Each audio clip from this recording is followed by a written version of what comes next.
Pensa no coração como um motor. Um motor de altíssimo desempenho que, assim, nunca para. Nunca. É a máquina perfeita, né? Exato. E como todo motor, ele precisa do quê? De uma linha de combustível limpa, constante. Mas o que acontece quando essa linha de suprimento começa, sei lá, a entupir? Aí o motor falha. É aí que a nossa análise de hoje começa. A gente vai mergulhar nesse equilíbrio super delicado entre a oferta e a demanda de sangue que mantém esse motor funcionando. A nossa missão aqui é decodificar o que acontece quando esse equilíbrio se quebra, usando como base o material de uma aula médica sobre o assunto, ok? Vamos desvendar isso? E essa sua analogia do motor é perfeita, porque a essência do problema é exatamente essa, é uma crise de logística, sabe? A base de tudo é fisiologia pura. Certo. O coração é um músculo que trabalha sem parar. E para isso ele precisa de uma quantidade, assim, imensa de energia. Essa energia vem na forma de ATP, que é uma molécula que, para ser produzida direito, exige um fornecimento constante de oxigênio. Que chega pelo sangue, pelas artérias. Exatamente. O oxigênio chega pelas artérias coronárias. Qualquer interrupção nesse fornecimento, por menor que seja, é como você disse, tentar fazer um motor de Fórmula 1 funcionar com um cano de combustível dobrado. O desempenho cai na hora. E o material que a gente analisou aponta para um culpado principal, por dobrar esse cano. É um nome que parece até meio complicado, né?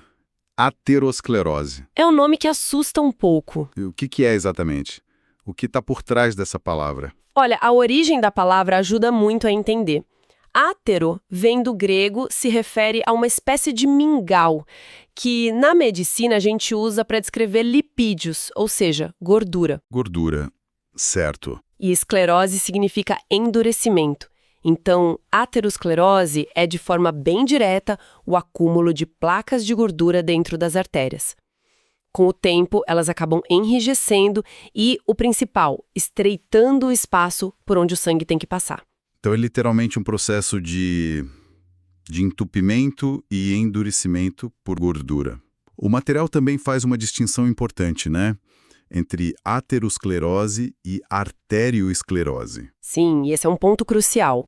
Arteriosclerose é um termo mais genérico, tipo um guarda-chuva para qualquer tipo de enrijecimento das artérias. O próprio envelhecimento pode causar isso, mas a aterosclerose é o tipo específico causado pelo acúmulo dessas placas de gordura. E é esse o vilão quando a gente fala da diminuição do suprimento de sangue pro coração e, na verdade, pro corpo todo. É o problema mais comum e, de longe, o mais perigoso. Tá, mas por que isso acontece? Quer dizer, por que essa gordura começa a se acumular ali? O sangue não deveria simplesmente fluir? Essa é a pergunta de $1 milhão. O processo é bem complexo, mas dá pra gente pensar nele como uma resposta inflamatória do corpo. Uma inflamação. Isso.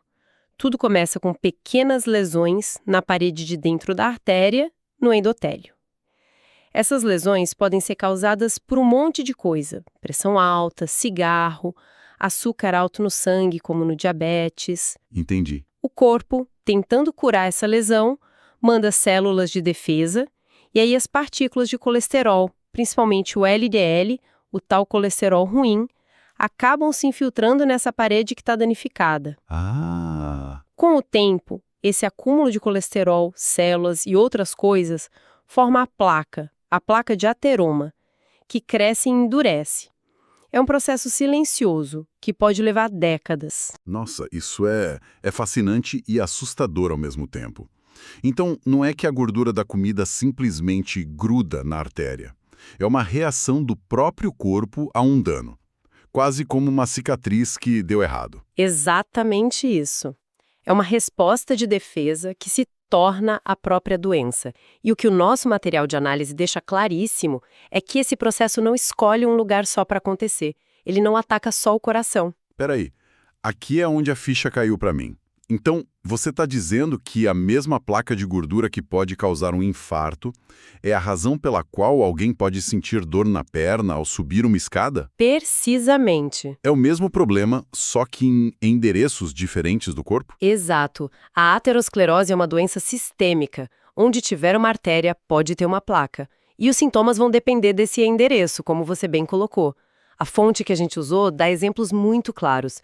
Pensa nos vasos periféricos, principalmente nas pernas. Ok. Se as artérias que levam sangue para os músculos da panturrilha são meio obstruídas, o que acontece...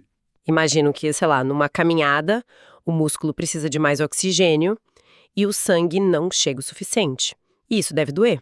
Exatamente. É o que a gente chama de claudicação intermitente. É tipo a angina da perna, sabe?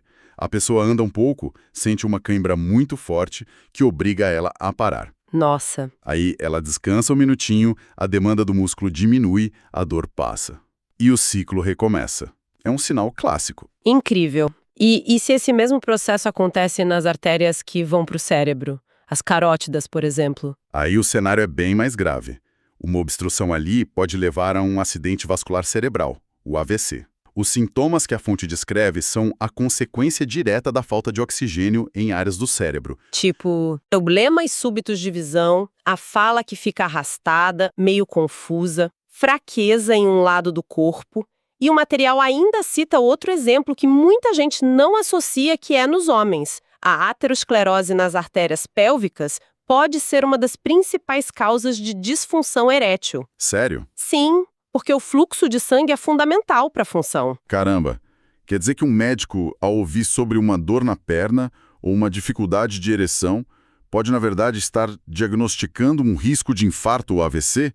A conexão não é nada óbvia para um leigo. E o que é fascinante na perspectiva clínica que a fonte nos traz é justamente isso. É a arte de conectar os pontos. Um sintoma que parece isolado, raramente é. É comum um paciente chegar no consultório preocupado com a claudicação e a investigação nos leva a descobrir um quadro de aterosclerose muito maior, com placas nas coronárias, nas carótidas, que ele nem sonhava. Faz sentido. O corpo manda sinais de alerta de vários lugares se a gente estiver atento. É como ver fumaça saindo de várias janelas da casa e entender que o problema não é um fogão esquecido, mas algo na fiação toda. Perfeito. E se esse problema está em todo lugar, qual é o estrago que ele causa no quartel-general, no próprio coração?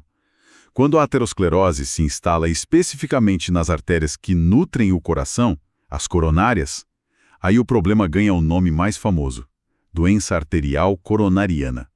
E aqui, a gravidade e os sintomas não são uma questão de sim ou não, são uma questão de quanto. A porcentagem de obstrução, né? A porcentagem de obstrução da artéria é o que dita as regras do jogo. É aqui que entra a tal da angina, a dor no peito, certo? E a fonte detalha essa progressão de um jeito bem claro. Sim. Vamos imaginar uma historinha para ilustrar. Pensa numa pessoa com uma obstrução de, sei lá, 50% a 60% numa coronária. Em repouso, assistindo TV, o fluxo de sangue, mesmo reduzido, dá conta do recado. O coração tá tranquilo. Exato.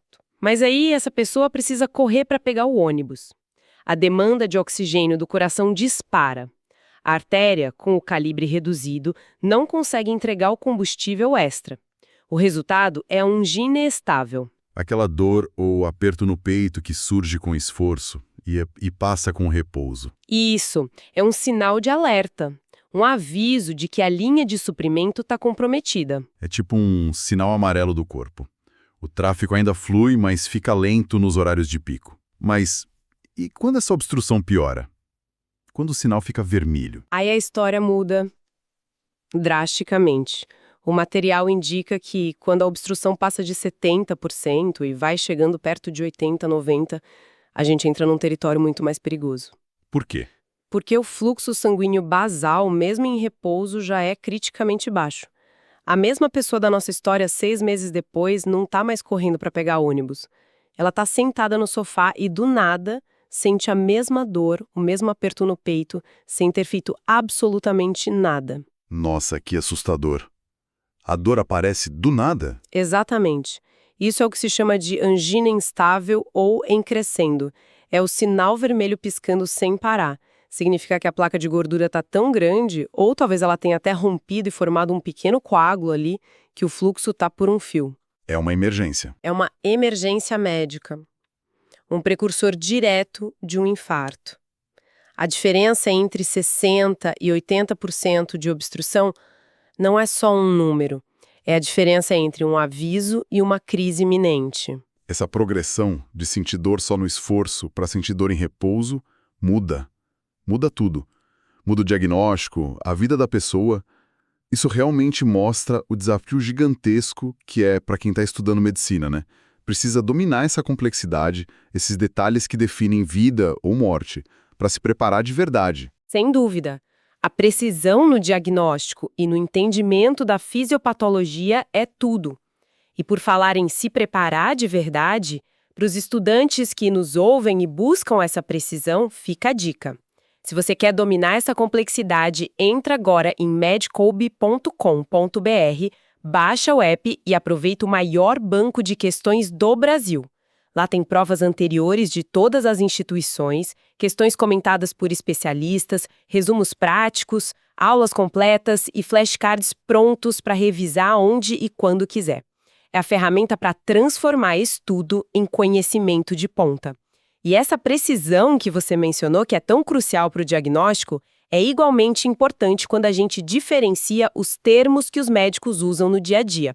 A fonte que a gente analisou faz outra distinção que evita muita confusão. Que seria a diferença entre doença cardiovascular e doença arterial coronariana? Confesso que eu mesmo já usei os dois como se fossem a mesma coisa. Muita gente usa, mas na prática clínica a diferença é fundamental. Doença cardiovascular, como o nome já diz, é o termo amplo, é o grande guarda-chuva que cobre qualquer problema no sistema circulatório como um todo. Certo. Inclui a doença vascular periférica, que causa dor na perna, os AVCs e, claro, os problemas no coração. Ah, saquei. Então a doença arterial coronariana é uma categoria específica dentro desse grupão. É tipo dizer que alguém tem um problema de transporte na cidade, que seria a doença cardiovascular, versus dizer que a linha vermelha do metrô está parada, que seria a doença arterial coronariana. É muito mais específico. Sua analogia é perfeita. Doença arterial coronariana é o termo técnico para aterosclerose, que afeta especificamente as artérias do coração. E no ambiente clínico, essa precisão guia tudo. Dizer que um paciente tem doença cardiovascular nos informa que ele tem aquele processo sistêmico. Mas dizer que ele tem doença arterial coronariana nos aponta exatamente onde o risco de um evento agudo, como o infarto, está localizado. Isso muda o tratamento, o acompanhamento, o prognóstico. Tudo. Fica muito mais claro agora, então. Tá. O que tudo isso significa? Se a gente fosse resumir a essência da nossa conversa, quais seriam os pontos-chave? Acho que o primeiro ponto é que a saúde do coração é um jogo de equilíbrio, oferta e demanda de oxigênio. Como um orçamento, não dá para gastar mais do que ganha. Certo.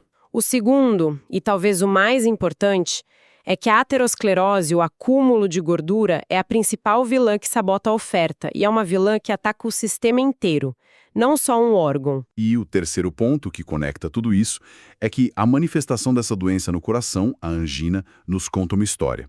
A dor que só aparece com esforço é um capítulo e a dor que surge em repouso é outro, muito mais alarmante. A gravidade dos sintomas está ligada diretamente a quão entupida está a artéria. Exatamente. Uma jornada que vai do sistema inteiro até o detalhe de uma única artéria do coração. Isso levanta uma questão interessante para a gente pensar. Manda. Nós focamos o tempo todo no lado da oferta de oxigênio, que está sendo diminuída pela obstrução.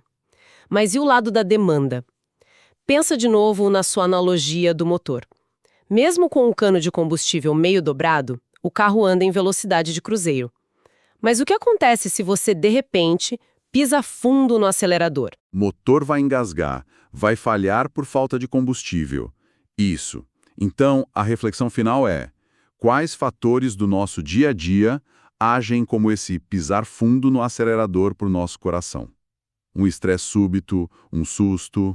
Um esforço físico para o qual a gente não está preparado, como esses picos repentinos, né, a demanda de oxigênio, podem transformar uma obstrução de 60%, que antes era estável, numa crise aguda e perigosa, desmascarando um problema que estava ali, quieto até então. Fica a reflexão sobre como a nossa vida impacta a demanda desse motor